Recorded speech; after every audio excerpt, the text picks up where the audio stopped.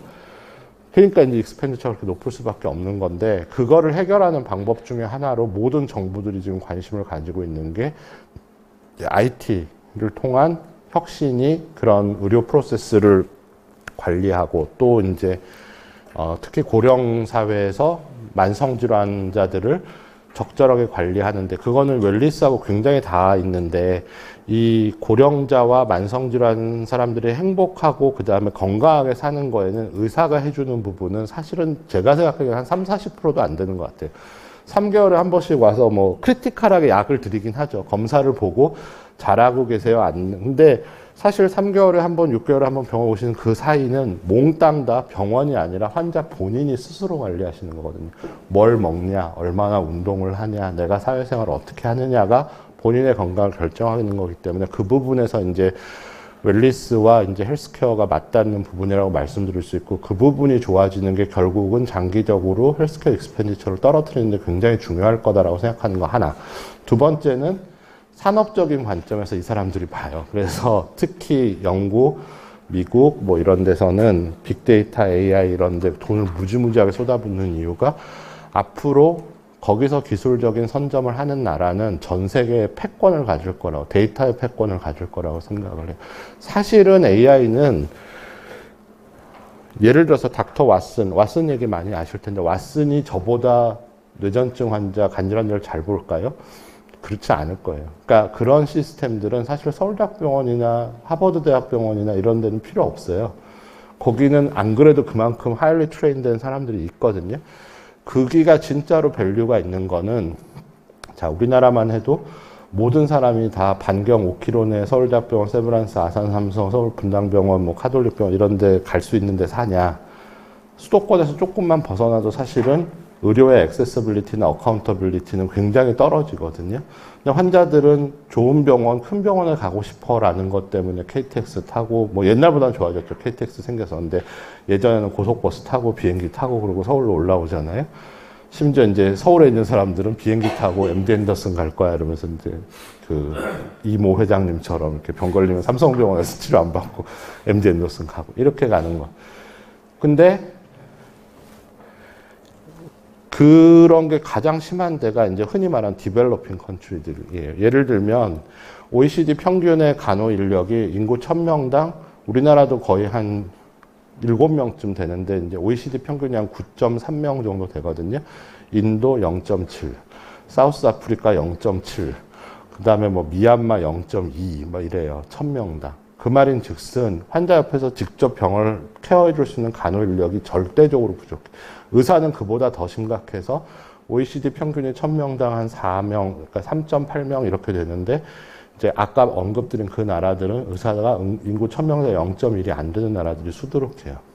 그러니까 의료 리소스 자체가 너무 부족하기 때문에 이제 그런 부분에서 AI가 굉장히 필요할 건데, 그 나라들의 문제는 자기 기술력으로 그 AI를 못 한다는 거죠. 그러니까 제가 가장 무서워하는 점 중에 하나는 구글이나 딥마인드나 이런 회사들이 AI를 딱 장착을 하고 이제 개발도상국에 그 서비스를 무료로 줄 거예요. 그리고 거기에 예를 들면 옛날에 의사가 반경 50km를 봤다면 그 AI가 도와주면 반경 500km를 커버할 수 있는 시대가 될 거거든요. 그리고 딱 그 나라에 다 공짜로 갖다 쓰세요. 그 복지부에다가. 그리고 대신에 그 데이터는 우리가 핸들링 할 거예요. 그렇게 얘기할 거거든요. 그러니까 데이터를 앞으로 누가 가지냐는 굉장히 큰 의미가 있는데, 그 부분에서 사실 산업적인 측면을 보고 있는 거고, 기술적으로는 그래서 의료와 가장 중요하게 연관이 되어 있는 거는 IoT, 클라우드, 이제 빅데이터 및 모바일. 여기서 게더링된 데이터들이 결국은 다 이제 AI 형태로 가공이 돼서 지금까지 없던 이제 메디컬 서비스를 하겠다 이런 생각을 가지고 있는 거고요.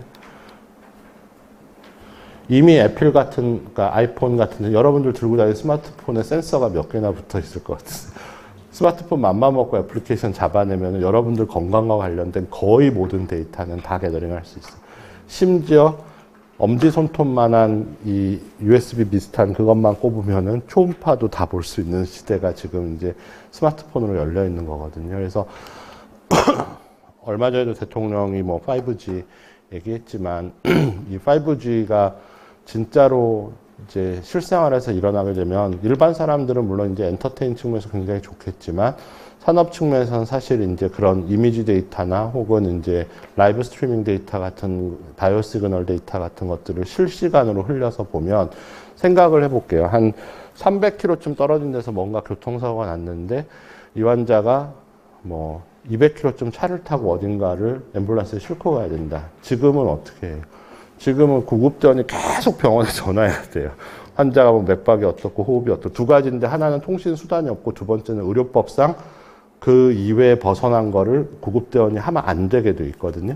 그 다 그걸 전화로 한단 말이에요. 지금 이게 만약에 5G가 되고 IoT가 정확하게 결합이 되면 어떤 일이 벌어지냐면 그냥 라이브 스트리밍 데이터로 계속 저쪽 권역응급센터로 보낼 거예요, 데이터를. 그러면 그야말로 원격 의료가, 원격 모바일 의료가 되는 거죠. 그래서 병원에 앉아서 이렇게 하세요, 저렇게 하세요. 그냥 진료를 계속 보고 있는, 응급실에서 보고 있는 거랑 똑같은 진료를 보는 거거든요. 5G 선언 나온 바로 다음에 행안부에서 첫 번째 과제가, 국제과제 나온 것 중에 하나가 5G를 상용화한 응급 환자 이송 서비스. 그게 나왔죠. 그래서.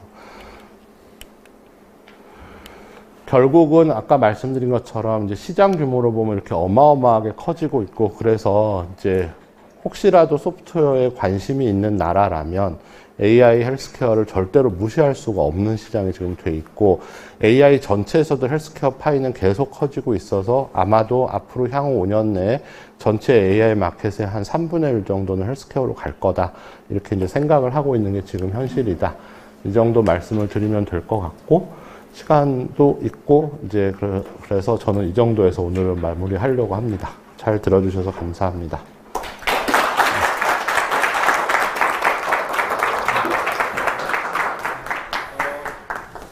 저희가 이 웰니스 컨버전스 테크놀로지 과정 시작할 때 여러분들께 이 과정이 특별하다 말씀드린 이유 중에 하나가 서울대학교 교수님들 중에서도 창업하신 교수님들이 전부 강의를 하셨으니까 오늘도 이지케어테크라는 회사가 상장이 돼서 벌써 시총이 한 1,600억 정도 됩니다.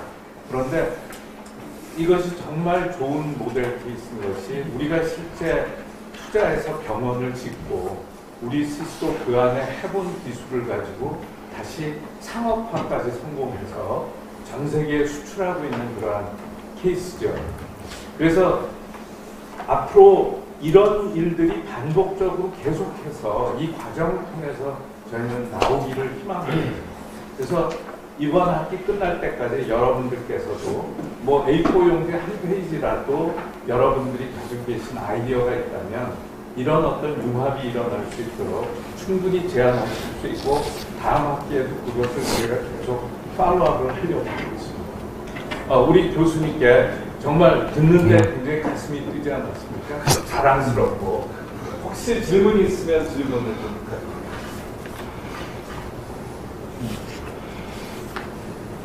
민감한 질문 하나만. 예. 네.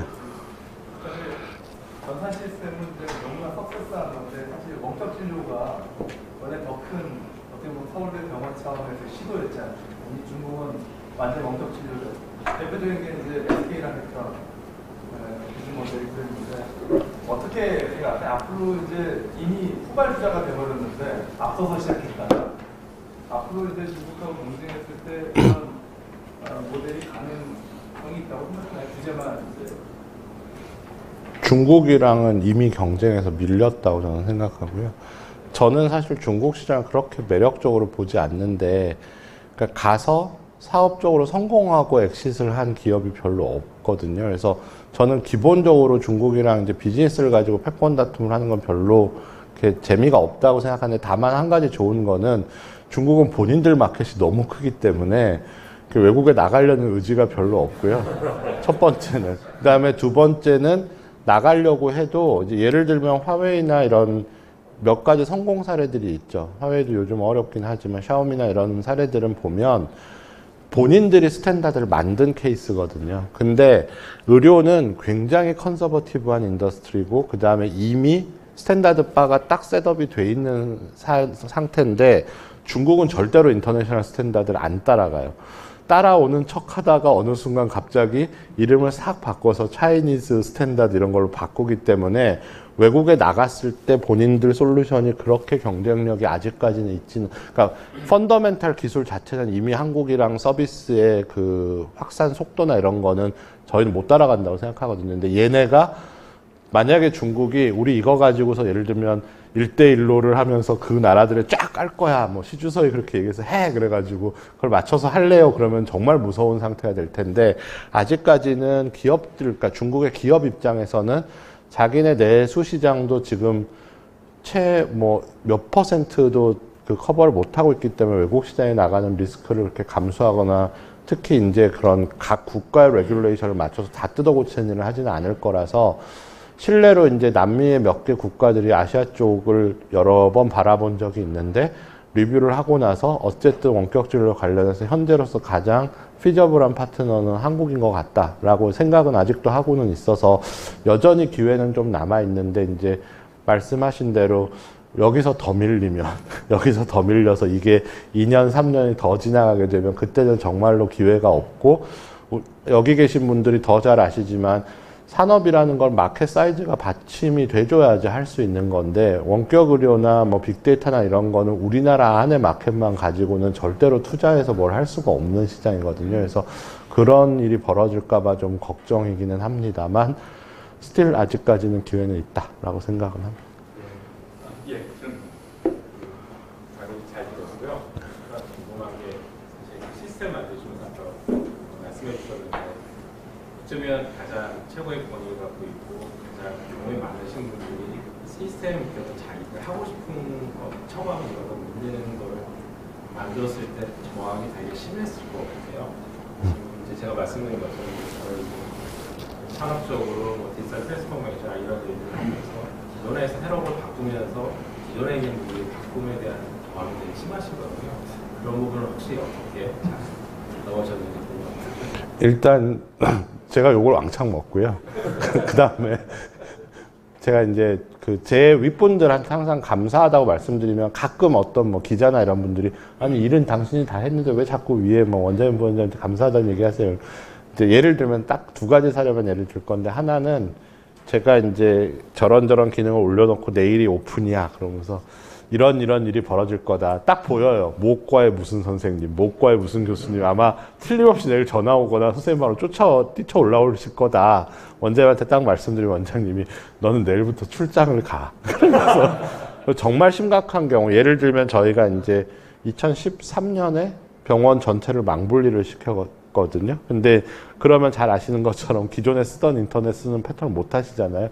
망분리 딱 전날 원장님이 저한테 출장 명령을 딱 해서 너 사우디에 출장 좀 한 3일 갔다 와 그런 다음에, 그 다음날 아침에 전 직원한테 망분리는 병원에서 정책적으로 어쩌고 저쩌고 한 거니까 불만 있으면 내 방으로 오세요 이렇게 했어요. 그럼 보통 쫓아갈 사람 10명 중에 한 9명은 이씨 그러고 그냥 써요.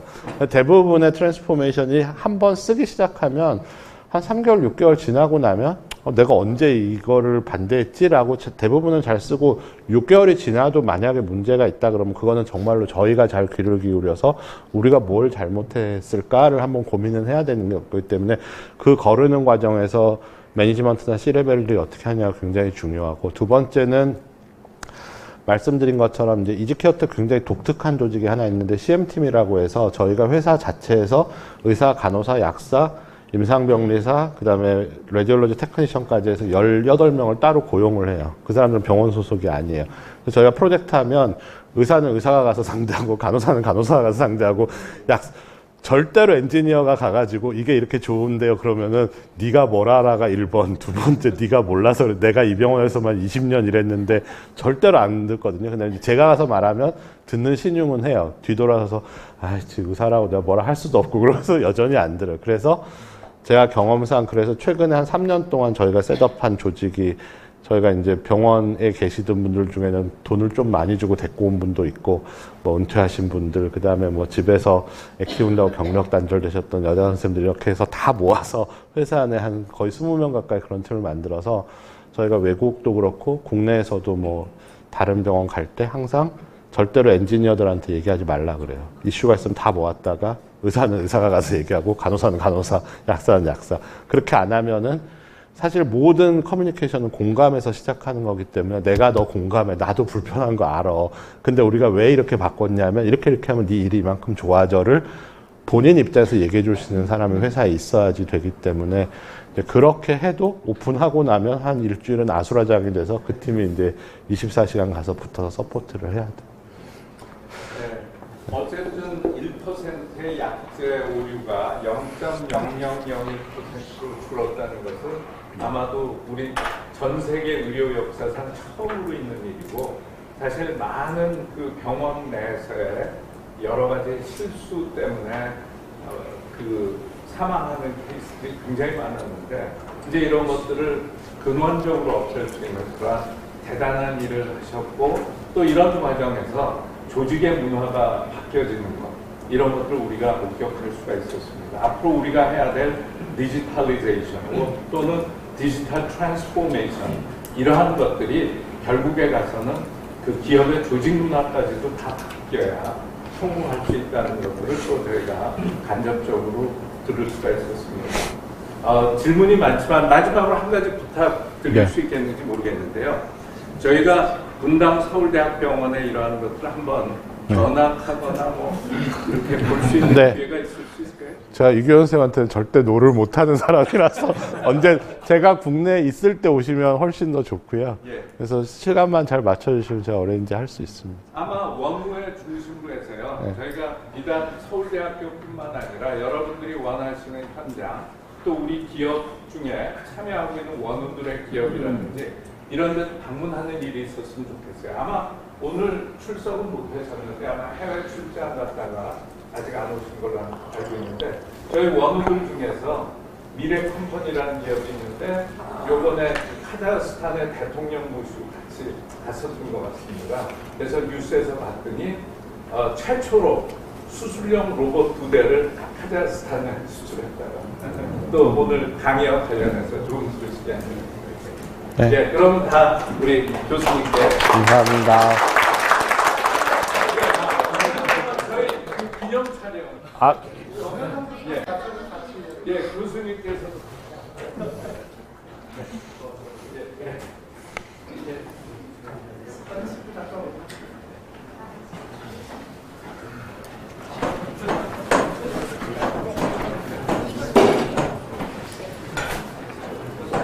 다들 교수님들.